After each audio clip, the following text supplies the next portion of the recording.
ہنسی مذاق میں گم ہو کر میں اس قبر میں کھڑا پڑھتا جا رہا ہوں اس کا کتبہ ٹیڑھا ہو چکا ہے زمانے کی گردش نے اور ماضی کے بے رحم گردش نے اس کے سارے کتبے کو کالا کر دیا تھا۔ مجھے تجسس ہوا، میں دیکھوں یہ ہے کون جس کی قبر نے مجھ جیسے اجنبی کو رونے پہ مجبور کر دیا اور مجھے کھڑا کر دیا۔ میں قریب ہوا، میں نے جھاڑا تو پر لکھا ہوا تھا اللہ اکبر، رستم ہند امام بخش۔ رستم ہند جس کے لیے مہاراج قالین بچھاتے، جس کو ہاتھیوں پہ سوار کروا کے لایا جاتا تھا، جس کے آگے پیچھے ڈھول بجتے تھے، اور جیسے آج کل یہ کرکٹ کے کھلاڑیوں کے آگے پیچھے خلقت ہوتی ہے، یہ وہ دور تھا جب پہلوانوں کے آگے پیچھے خلقت ہوتی تھی۔ آج اس کی خبر ویران ہو کر کہہ رہی ہے کوئی ادھر بھی تو پڑھ کے جب چلتا جائے، کوئی یہاں بھی تو کچھ تحفہ دیتا جائے۔ میرے محترم بھائیوں، جب موت آئے گی تو کوئی اولاد یاد نہ کرے گی، کوئی ماں باپ یاد نہ کریں گے، مائیں لال بھول جاتی ہیں، ماؤں کو بچے بھول جاتے ہیں، ماؤں کو بچے بھول جاتے ہیں، باپ اولادیں بھول جاتے ہیں، بیویوں کو خامن مل جاتے ہیں، خامدوں کو بیویاں مل جاتی ہیں، یاروں کو یار مل جاتے ہیں۔ وہ تو ہم ہیں جو جا کے تہہ خاک سو جاتے ہیں، اکیلے تنہا زندگی کا سفر شروع ہو جاتا ہے۔ علی بن ابی طالب جیسا شاہ سوار، اللہ تعالیٰ کا مقرب محبوب انسان، جس کو اللہ کے نبی نے کہا علی تجھے بشارت ہو، جنت میں تیرا گھر میرے گھر کے سامنے ہوگا۔ اتنی بڑی بشارت، علی تجھے مبارک ہو، جنت میں تیرا گھر میرے گھر کے سامنے ہوگا۔ اتنی بڑی بشارت کا لینے والا، روزانہ کی رات کی فریاد، مجھے تو پتہ نہیں کہ میرا یہ بیان قبول ہے کہ مردود ہے، آپ کو پتہ نہیں آپ کی آمد قبول ہے کہ مردود ہے۔ آج 25 روزے رکھتے ہوئے ہو گئے، کچھ پتہ نہیں اللہ تعالیٰ قبول کرے گا یا رد کر دے گا۔ بڑی ذات ہے، آج تک زندگی میں کوئی ایک عمل بھی نظر نہیں آتا جس پر ہم دعویٰ کر سکیں یہ کام تو میرا اللہ کو بڑا پسند آئے گا اور میری بخشش کا سامان ہو جائے گا۔ ہم فقیر لوگ ہیں میرے بھائیوں، ہماری معیشت اتنی خراب نہیں ہوئی جتنا ہمارا ایمان خراب ہو گیا ہے۔ ہمارا فقیر، اس کا چولہا ٹھنڈا ہوا ہے، ہمیں اس کا درد ہے، لیکن اس کے چولہے ٹھنڈے ہونے کا اتنا درد نہیں ہے جتنا اس کے ایمان کی انگیٹھیاں سرد ہو چکی ہیں، جتنا یہ درد ہے، کیونکہ یہ فقر مالداروں کو بھی حاصل ہے۔ یہ فقر پوری دنیا پہ چھا چکا، مالدار بھی فقیر ہیں، دکاندار بھی فقیر ہیں، تاجر زمیندار بھی فقیر ہیں۔ آج جو جتنا بڑا دنیا دار ہے وہ ایمان کا اتنا بڑا فقیر ہو چکا ہے، وہ بھکاری ہو چکا ہے۔ کچھ نہیں ہمارے پاس، کوئی دعویٰ نہیں زندگی بھر کے کسی ایک عمل پر، جن کو جنت کے پروانے مل گئے۔ علی کا گھر میرے گھر کے سامنے، فاطمہ میری بیٹی جنت کی عورتوں کی سردار، حسن حسین جوانوں کے سردار جن کو جنت کے پروانے ملے۔ حضرت علی رات کو اٹھ کے رو رہے ہیں، آہن آہ من قلت الزاد وبعد السفر ووحشت الطریق، اے میرے مولا مجھے معاف کرنا، میرے پاس عمل کوئی نہیں ہے، اے مولا مجھے معاف کر دے، میرا عمل تھوڑا ہے۔ اور میں نے ابھی کیا کہا ہے، میں نے ابھی کیا بتایا آپ کو کہ علی کا گھر نبی کے گھر کے سامنے ہے، تو کچھ تو سوچو، کبھی تھوڑے عمل والا بھی دو جہان کے سردار کے گھر کے سامنے گھر بنا سکتا ہے؟ کبھی تھوڑے عمل والا اتنے مرتبے پہ جا سکتا ہے؟ وہ کیا کہہ رہے ہیں، یا اللہ میرا عمل تھوڑا ہے تو میرے پاس کیا ہے جس کا میں دعویٰ کروں؟ یا اللہ میرا عمل تھوڑا ہے، یا اللہ مجھے تنہا جانا ہے، یا اللہ راستہ بڑا خطرناک ہے، یا اللہ عمل کا توشہ تھوڑا ہے، اے میرے مولا مجھے معاف کر دے، مجھے معاف کر دے۔ یہ وہ ہیں جو معاف ہو چکے ہیں، جن کی بخشش ہو چکی ہے، اور مجھے تو پتہ نہیں ہے کس حال میں جانا ہوگا، پتہ نہیں ہم کا، پتہ نہیں ہمیں ہمارا کب اٹھیں گے۔ دن گھڑی گھنٹے منٹ سیکنڈ تک طے ہیں، صبح و شام کے گھڑی گھنٹے طے ہیں، قبر کی مٹی طے ہے، زمین طے ہے، کفن کے کپڑے طے ہیں، قبر میں اتارنے والوں کے بھی نام لکھے جا چکے ہیں، جن کیڑوں نے میرے آپ کے جسم کو کھانا ہے وہ بھی متعین کیے جا چکے ہیں۔ کب یہ ہڈیاں پگھل جائیں گی، کب گوشت ادھڑ جائے گا، کب آنکھیں ابل کے باہر آ جائیں گی، کب یہ کان گر جائیں گے، کب یہ مسکراتا چہرہ تاریخ ہو جائے گا اور اس کے اندر سے خوفناک کھوپڑی باہر نکلے گی۔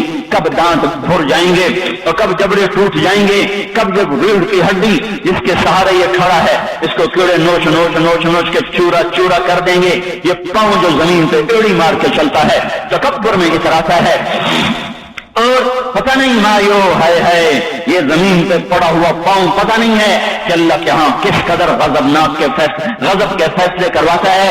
ہاں ایک دن آئے گا یہ ایڑیوں کو کیڑا کھائے گا، کہے گا اب ایڑی مار کے دکھا، اب ایڑی مار کے دکھا، سارا وجود مٹی ہو جائے گا، قبر کی گرمی پگھلا دے گی، پھر زمین کو غصہ آئے گا، وہ کہے میں نے کروٹ بدلنی ہے، پھر وہ کروٹ بدلے گی، پھر وہ اندر کی مٹی باہر پھینک دے گی، باہر کی اندر لے جائے گی، پھر یہ مولانا صاحب، یہ حضرت صاحب، یہ ڈاکٹر صاحب، یہ جنرل صاحب، یہ بیگم صاحب، یہ امیرن صاحبہ، یہ غریبن صاحبہ، یہ امیر و امیرن، یہ غریب و غریبن، یہ نواب و بیگم، یہ شاہ و شہزادی، یہ ملک و ملکہ، یہ ادنا و اعلیٰ، یہ مہتر و کہتر، یہ اول و آخر، یہ حسین و صورت، یہ مالدار فقیر، یہ بوڑھا یہ جوان، یہ بچہ یہ معصوم، آج آؤ، آج ان کا چورا چورا زمین کے اوپر آیا، ہوا کا جھونکا آیا اور اس نے یوں بکھیر دیا اور ہواؤں پر ہوائیں چلی، بگولوں پہ بگولے چلے، میرے ذرات بکھرنا شروع ہوئے، ایک ایک ذرہ جدا ہوا،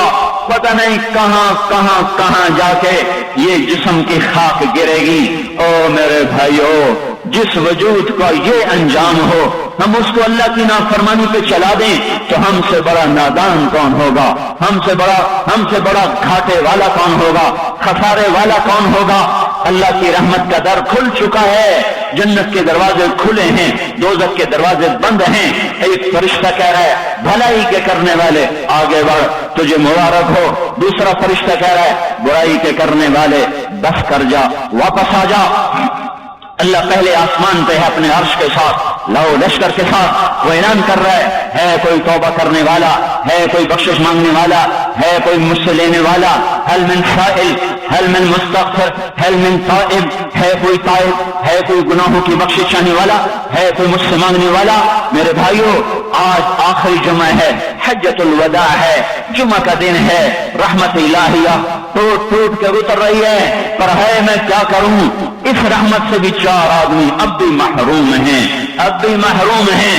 شراب پینے والا اب بھی محروم ہے، اس پر جمعے کی رحمت کا کوئی ایک قطرہ بھی نہیں گر رہا۔ شراب تو کوئی پیتا، تو خیر بہت پینے والے ہو گئے، لیکن اگلی وبا بڑی عام ہے، ماں باپ کا نافرمان، اس کے لیے جمعے کی رحمتوں میں کوئی حصہ نہیں، ماں باپ کے نافرمان کے لیے شب قدر کی بخشش میں کوئی حصہ نہیں، ماں باپ کے نافرمان کے لیے رمضان کی بخششوں میں کوئی حصہ نہیں۔ روزانہ 10 لاکھ آدمی دوزخ سے نجات پا رہے ہیں، ہر رات میں اللہ 10 لاکھ دوزخیوں کو جنت کے فیصلے سنا رہا ہے، لیکن ماں باپ کا نافرمان اس رحمت سے بھی محروم ہے۔ وہ اتنی بڑی رحمت کے دریاؤں پہ کنارے کھڑا ہو کر یہ پیاسا ہے، کناروں میں کھڑا ہو کر پیاسا ہے، پانی میں کھڑا ہو کر یہ خشک ہے، اسے کچھ نہ ملا۔ اکثر نوجوان بیٹھے ہیں، وہ اگر ماں باپ زندہ ہیں آج ان کے پاؤں پکڑ لو، ان کو منا لو، ماں کی دعائیں تمہیں وہاں لے جائیں گی جہاں ڈالر پاؤنڈ نہیں لے جائیں گے، اور ماں کی ہائے اللہ کا عرش ہلا کے رکھ دیتی ہے۔ اگر یہ دنیا جزا سزا کی جگہ ہوتی تو جب ماں باپ تنگ آ کر ستائے ہوئے ہائے کرتے ہیں تو اللہ کی قسم ہمارا پہاڑ بھی ریزہ ریزہ ہو جاتا، زمین پھٹ جاتی، آسمان ٹوٹ جاتا۔ جب دودھ پلانے والیوں کو ماں اولادیں آنکھیں نکال کے بولتی ہے، جب دودھ پلانے والیوں کو اولاد ڈانٹ کے رکھ دیتی ہے، تمہیں کیا پتا، چپ کرو، بکواس نہ کرو۔ ابھی چند دن پہلے میں نے ایک لڑکی کو سنا، اپنی ماں کو کہہ رہی تھی بھوک نہیں، اور اس کی ماں کے موٹے موٹے آنسو گر رہے تھے، اور ماں کا بھوک نہیں، اور اتنے بڑے آنسو گر رہے تھے۔ خاموش فریادیں، میں بد دعائیں نہیں دیا کرتی، پر یہ آنسو کہاں جائیں گے، اس لیے تو میں کہتا ہوں حکومت کو برا کیوں کہتے ہو؟ فوج گندی، جرنیل گندے، پولیس گندی، واپڈا گندی، اس کا مطلب یہ ہے کہ پاکستان کو ڈبونے والی صرف حکومت پاکستان ہے۔ نہیں، یہ بات غلط ہے، میں بھی ڈبو رہا ہوں، آپ بھی ڈبو رہے ہیں۔ جو ماں کو غراتے ہیں، جو باپ کا گریبان پکڑتے ہیں، کہتے تو میرے واسطے کی بنایا، تو میرے واسطے کی کیتا ہے؟ بیٹا باپ سے کہہ رہا تو میرے واسطے کی کیتا ہے؟ تو میرے واسطے کی بنایا ہے؟ اللہ کی قسم اور میرے بھائیو اگر یہ جزا سزا کا جہان ہوتا زمین اس کو قارون کی طرح نگل جاتی۔ یہ بھی تو اس ملک کو ڈبو گئے، انہوں نے بھی تو پھٹے توڑ دیے۔ جب نوجوان آوارہ نظریں اٹھا کر لوگوں کی بیٹیوں کو دیکھتے ہیں تو انہوں نے بھی تو اس ملک کو آگ لگا دی۔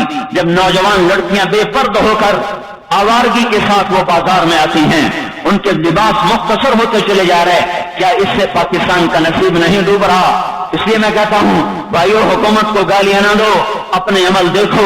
یہ جو 8 بازاروں میں حرام پر کاروبار کر رہے ہیں، یہ جتنے بانڈ کی دکانیں کھول کے بیٹھے ہوئے ہیں، اور یہ جتنے بینک کھڑے ہوئے ہیں، یہ جو غلط ناپ تول کر رہے ہیں، اور یہ جو گانے بجانے کی محفلیں سجا رہے ہیں، یہ جو شادی کے نام پر اللہ کا ہر حکم توڑ دیتے ہیں، یہ تعذیب کے نام پر بے حیائی کے جنہوں نے چرچے، جنہوں نے بازار گرم کر دیے ہیں، یہ بھی تو ہیں جنہوں نے میرے ملک کا سفینہ ڈبو دیا۔ ہم ہر ایک کے ہاتھ میں ہے، ہر ایک کے ہاتھ میں کلہاڑا ہے، اور اپنے ہی ہاتھوں سے شاخ کو کاٹ رہے ہیں جس شاخ پہ بیٹھے ہوئے ہیں۔ میرے بھائیوں چند ہزار چند کروڑ کی وجہ سے عذاب نہیں آتے، جب اکثر برے ہو جائیں پھر اللہ کا غیبی نظام بدل جاتا ہے۔ ہماری فوج، پولیس، حکومت زیادہ 1.5-2 کروڑ ہوں گے، ہم تو 13 کروڑ ہیں۔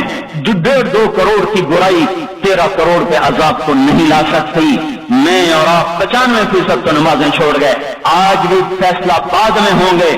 لاکھوں جو آج بھی جمعہ نہیں پڑھیں گے، یہ جمعہ بھی نہیں پڑھیں گے، عید بھی نہیں پڑھیں گے، لاکھوں اسی میں ہوں گے جنہوں نے ایک روزہ نہیں رکھا ہوگا، جنہوں نے ایک نماز نہیں پڑھی ہوگی۔ کیا یہ نہیں ہے میرے سفینے اور آپ کے سفینے میں سوراخ کرنے والے؟ کیا صرف فوج ہے یا پولیس ہے یا وپڈا ہے یا بیوروکریسی ہے یا افسر شاہی ہے؟ ہمارے ہی تو بھائی ہیں، وہ میرے آپ کے بھائی ہیں، ان کے لیے دعا کرو، اللہ کو چھوڑ دو۔ جانتے نہیں ہو سب سے شدید عذاب ظالم حکمران کو ہوگا۔ حضرت حسن بصری فرماتے ہیں اگر تمہارا دشمن اللہ کا نافرمان ہے تو بدلہ لینے کی نیت چھوڑ دو، اللہ خود ہی کفیل بن جائے گا۔ تو میرے بھائیوں اس وقت اللہ کا عرش آ چکا ہے، وہ توبہ کی طلب کر رہا ہے۔ تو آؤ یہ مبارک مہینہ ہے، ہم توبہ کریں اس رحمت کے مہینے میں۔ وہ کوئی ماں باپ کا نافرمان ہے تو آج جا کے پاؤں پکڑ لے، اف بھی نہ کرو، لا تقل لہما اف، ان کا کہ اف بھی نہ کرو۔ اف ہماری زبان میں جو ہم کہتے ہیں نا کہیے اف بھی نہ کرو۔ عبداللہ بن عمر حرم شریف میں ہے، ایک بدو نے ماں کو طواف کرایا، کندھے پہ بٹھا کے کرایا، تھک گیا، پھر آ کر حضرت عبداللہ بن عمر سے کہنے لگا حضرت میں نے اپنی ماں کا حق ادا کر دیا، طواف کرایا، ماں کا حق ادا ہو گیا؟ تو حضرت عبداللہ بن عمر نے فرمایا تیری ماں نے تجھے پالتے ہوئے جو ایک لمبا سانس لیا تھا، تو نے ابھی ایک سانس کا حق بھی ادا نہیں کیا۔